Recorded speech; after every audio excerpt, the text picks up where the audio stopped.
धर्मराज युधिष्ठिर कहने लगे कि हे भगवान, मैंने कार्तिक शुक्ल एकादशी अर्थात प्रबोधिनी एकादशी का सविस्तार वर्णन सुना।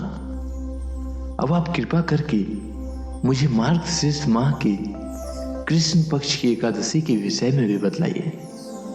इस एकादशी का क्या नाम है तथा इसके व्रत का क्या विधान है, इसकी विधि क्या है, इसका व्रत करने से किस फल की प्राप्ति होती है, कृपया यह सब विधान पूर्वक कहिए।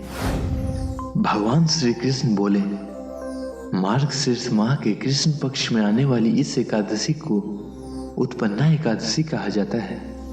यह व्रत शंखोधार तीर्थ में स्नान करके भगवान के दर्शन करने से जो फल प्राप्त होता है उसके बराबर पुण्य मिलता है।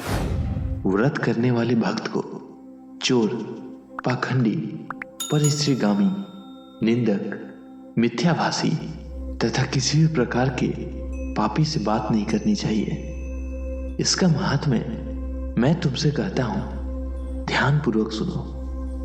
उत्पन्ना एकादशी व्रत कथा। युधिष्ठिर कहने लगे कि हे भगवान, आपने हजारों यज्ञ और लाख गौदान को भी एकादशी व्रत के बराबर नहीं बताया। सो यह तिथि सब तिथियों में उत्तम कैसे हुई, बताइए। भगवान कहने लगे, हे युधिष्ठिर, सतयुग में मोर नाम का दैत्य उत्पन्न हुआ। वह बड़ा बलवान और भयानक था। उस प्रचंड दैत्य ने इंद्र, आदित्य, वसु, वायु, अग्नि आदि सभी देवताओं को पराजित करके भगा दिया।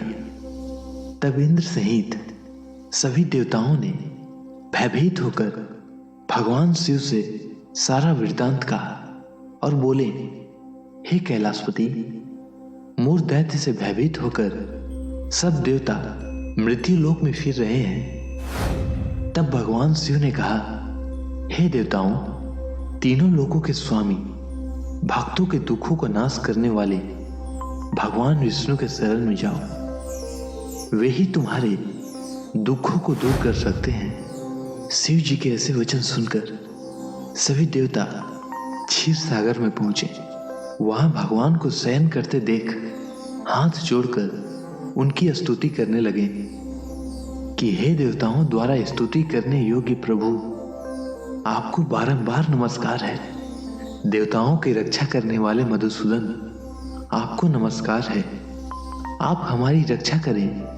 दैत्यों से भयभीत होकर हम सब आपकी शरण में आए हैं। आप इस संसार के कर्ता, माता पिता, उत्पत्ति और पालन करता और संहार करने वाले हैं।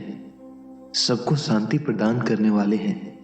आकाश और पाताल भी आप ही हैं। सबके पितामह ब्रह्मा, सूर्य, चंद्र, अग्नि, सामग्री, होम, आहुति, मंत्र, तंत्र, जप, यजमान, यज्ञ, कर्म, कर्ता, भोक्ता भी आप ही हैं। आप सर्वव्यापक हैं। आपके सिवा तीनों लोकों में चर तथा अचर कुछ भी नहीं है। हे भगवान, दैत्यों ने हमको जीतकर स्वर्ग से भ्रष्ट कर दिया है और हम सब देवता इधर उधर भागे भागे फिर रहे हैं। आप उन दैत्यों से हम सबकी रक्षा करें। इंद्र के ऐसे वचन सुनकर भगवान विष्णु कहने लगे कि हे इंद्र, ऐसा मायावी दैत्य कौन है जिसने सब देवताओं को जीत लिया है? उसका नाम क्या है? उसमें कितना बल है और किसके आश्रय में है तथा उसका स्थान कहाँ है? यह सब मुझसे कहो। भगवान के ऐसे वचन सुनकर इंद्र बोले, भगवान, प्राचीन समय में एक नाड़ी जंग नामक राक्षस था। उसके महापराक्रमी और लोक विख्यात मोर नाम का एक पुत्र हुआ। उसकी चंद्रावती नाम की नगरी है। उसी ने सब देवताओं को स्वर्ग से निकालकर वहां अपना अधिकार जमा लिया है।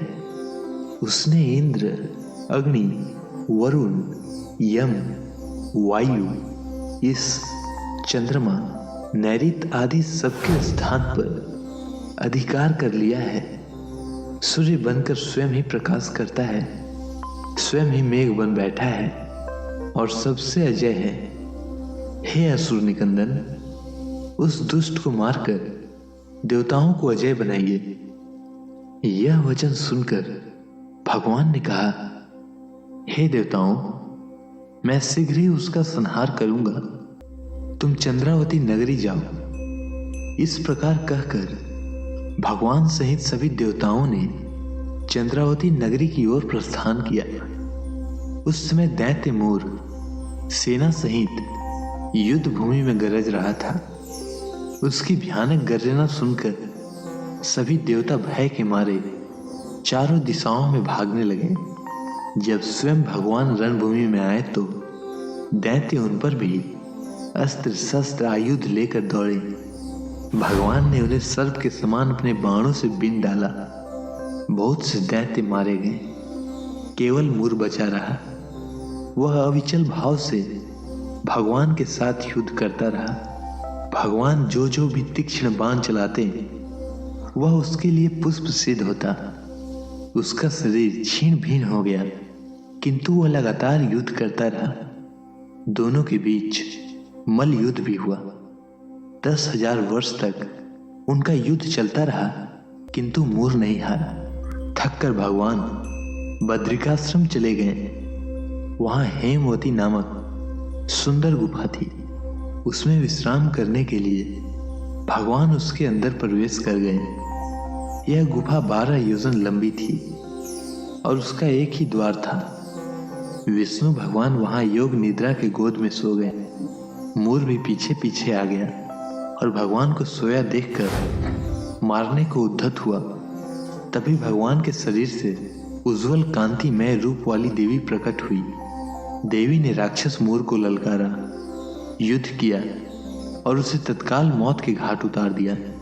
श्री हरि जब योग निद्रा के गोद से उठे तो सब बातों को जानकर उस देवी से कहा कि आपका जन्म एकादशी के दिन हुआ है, अतः आप उत्पन्ना एकादशी के नाम से पूजित होंगी।